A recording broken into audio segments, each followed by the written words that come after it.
السلام علیکم۔ وعلیکم السلام۔ کل آپ آئے ہیں، کوئی اچھی سی بات ہی سنا دیں۔ میں آج آپ کو سناتا ہوں باپ بیٹے کی ایک پیاری سی بات۔ ایک باپ اور بیٹا کھڑے تھے تو باپ بیٹے سے پوچھتا ہے، باپ کا بازو جو تھا نا اس کے کندھے پہ تھا، تو باپ بیٹے سے پوچھتا ہے کہ بیٹا بتاؤ دنیا میں طاقتور ترین انسان کون ہے؟ تو بیٹے نے بڑے فخر سے کہا کہ پاپا میں ہوں۔ باپ نے کہا کیا کہا ہے؟ اس نے کہا پاپا میں نے کہا کہ میں ہوں۔ باپ تھوڑا قدم پیچھے ہٹا تو پوچھنے لگا بیٹا دنیا میں کمزور ترین انسان کون ہے؟ تو بیٹے نے پھر کہا کہ میں ہوں۔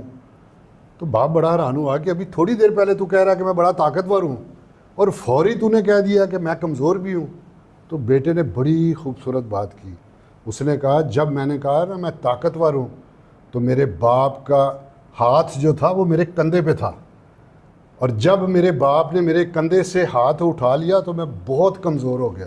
اللہ پاک سب کے والدین جو حیات ہیں ان کو لمبی اور صحت والی زندگی دے، اور اللہ پاک جن کے والدین اس دنیا فانی سے جا چکے ہیں اللہ پاک ان کو جنت الفردوس میں اعلیٰ مقام دے، اور آخرت میں میرے پیارے کریم آقا صلی اللہ علیہ وسلم کی شفاعت نصیب کرنا، آمین۔